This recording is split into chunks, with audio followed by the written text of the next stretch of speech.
L'actualité du jour, c'est aussi la fin du premier forum sur la paix et la sécurité en Afrique. Un sommet qui a réuni pendant 2 jours les dirigeants d'une quarantaine de pays autour des enjeux posés par la montée de l'extrémisme. On va y revenir dans un instant avec notre invité, le président malien. Mais d'abord, retour sur l'événement avec Mathieu Milcan à Dakar. Qui pèse sur le continent. Tel était l'objectif de ce forum. Il s'agissait aussi pour les 300 militaires, diplomates et experts présents à Dakar de confronter leurs approches sur la question sécuritaire. Mission accomplie selon l'ancien commandant de la force Serval au Mali. Tout ce qui participe à nourrir le débat autour de la sécurité et de la stabilité en Afrique est absolument fondamental pour avoir une compréhension des enjeux, de voir comment les Africains eux-mêmes perçoivent leur sécurité. Antiterrorisme, contrôle des frontières, coopération militaire ou encore impact d'Ebola sur l'équilibre sécuritaire en Afrique, les sujets abordés ont été très nombreux. La prévention des conflits a aussi été au cœur des débats. Mais la société civile est très discrète ici, tout comme les femmes. La sécurité reste une affaire d'hommes, aux grandes dames des rares femmes présentes ici. Ça montre encore une fois comment les femmes sont reléguées au plan juste à l'arrière quand il s'agit d'endroits où les gens décident, où les gens réfléchissent. Un sujet brûlant s'est invité lors de ce forum. La polémique qui fait rage actuellement à Bamako après la libération de 4 djihadistes présumés en échange de la libération de l'otage français, Serge Lazarevic. Les efforts internationaux sont en cours pour sauver ce pays, pour le sortir du gouffre. Je crois que les Maliens et les Africains doivent pouvoir prendre toute leur part là-dedans. Et nous prenons toute notre part là-dedans en respectant les règles de l'état de droit, les façons de soustraire les gens à la justice, sans considération des crimes qui ont été commis. Cela n'est pas bon. On le voit aussi bien au cours des séances de travail qu'en coulisses, les débats ont été âpres et passionnés, même si au terme de ces 2 jours de travail, aucune décision concrète n'a été annoncée. Voilà, et maintenant place à l'invité de ce journal, Ibrahim Boubacar Keïta. Le président du Mali revient sur la polémique entourant la libération de Serge Lazarevic, mais il évoque d'abord la question sécuritaire dans le Sahel. Il répond aux questions de notre envoyé spécial à Dakar, Pierre Benoît. Monsieur le Président, bonjour. On parle beaucoup du Mali à cette conférence de Dakar. Alors, quel est le sens de votre présence à ce forum ? Mais cette présence ne doit pas surprendre. Comment ont-on pu comprendre qu'un forum sur la sécurité dans notre région puisse se tenir sans la présence du Mali, qui est très très concerné par toutes les questions de sécurité aujourd'hui. J'arrive d'Abuja, je suis en route pour Nouakchott, toujours sur les mêmes thèmes. Donc ma présence à Dakar est tout à fait indiquée et était attendue également aussi. Alors justement, sur cette crise malienne, quels sont les premiers enseignements que vous tirez de toute la phase qui s'est découlée depuis l'intervention Serval ? Beaucoup de choses. D'abord, une grande reconnaissance vis-à-vis de la France. Cette décision du 11 janvier était tout à fait idoine, et sans elle, je ne serais pas ici aujourd'hui à échanger avec vous. Ça aura permis que tout le reste se débloque, que la situation politique au Mali s'éclaircisse, que les djihadistes les plus extrêmes en soient chassés, et même s'ils sont repliés dans cette zone qui nous inquiète aujourd'hui, le sud de la Libye, et qu'il soit encore nécessaire de les combattre. Ce que Barkhane, la nouvelle formule de Serval, fait à merveille.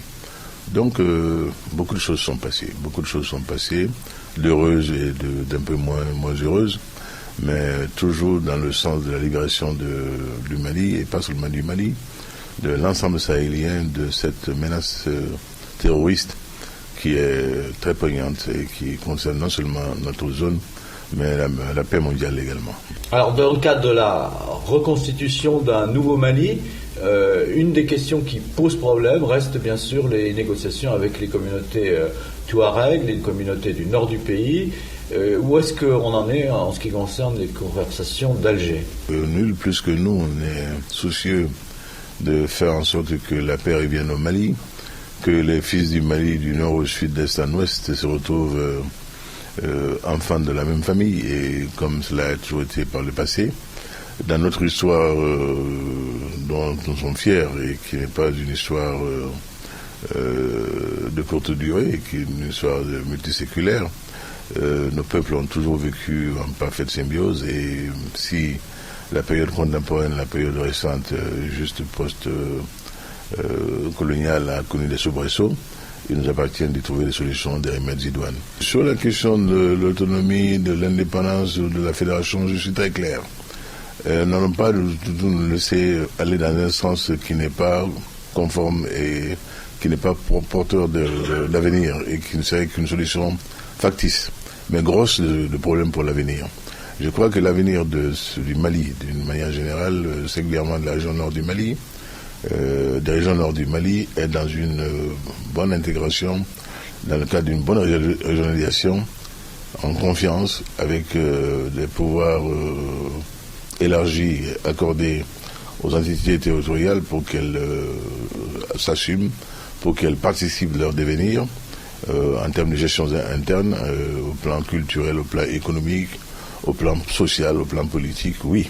Monsieur le Président, il y a eu, il y a quelques jours maintenant, la libération de Serge Lazarevitch, en échange d'ailleurs d'un élargissement de 4 prisonniers qui étaient détenus dans les prisons de Bamako. Et cette libération a provoqué un véritable malaise. Alors qu'est-ce que vous répondez aux Maliens qui nous suivent sur TV5 en concernant cette libération? Les Maliens me savent homme d'honneur, les Maliens me savent homme de dignité. Il ne vient jamais à la tête d'un Malien, de ceux-là en tout cas qui m'ont fait confiance massivement, qui bécassent dans des marchandages qui porteraient atteinte à l'honneur du Mali. Et je pense que le Malien, dans son souci de préservation de son honneur et de sa dignité, sait qu'également des fils de pays étrangers sont portés au secours du Mali. Certains y ont laissé leur vie. Je crois qu'il s'agit aujourd'hui de faire en sorte que ceux qui commettent des crimes de l'horreur de celui commis par ceux qui ont enlevé Serge Lazarevitch, vous imaginez un peu 3 ans de privation de liberté, c'est énorme. Et vous pensez que François Hollande et moi-même, le président Issoufou, sommes assez légers pour élargir tranquillement comme ça des éléments qui seraient coupables de cela? Non, je pense que si ces éléments... On a quand même dit que l'un des 4 qui ont été élargis a été un des preneurs d'otages. S'il l'a été, je pense qu'il ne le porterait pas de manière heureuse assez longtemps. Moi, à sa place, j'aurais préféré rester en prison. Vous pensez qu'il a du souci à se faire pour sa sécurité? Je peux vous dire simplement qu'en ces lieux et places, je serais resté en prison. En fait, n'aurait-il pas été plus utile d'avoir jugé ces 4 djihadistes qui étaient détenus dans les prisons de votre capitale? Vous savez, cher ami, nous n'avons pas quelquefois le choix, quand il s'agit de jours, d'heures, de secondes pour le salut de la vie d'un homme. Il y a des risques à prendre et ces risques, on les prend. Vous les avez pris et vous les avez pris en conscience? Absolument. Vous ne regrettez rien? Absolument, absolument. Absolument. Merci, Monsieur le Président. Je n'agis pas à la légère. Je n'agis jamais à la légère. Merci. Merci.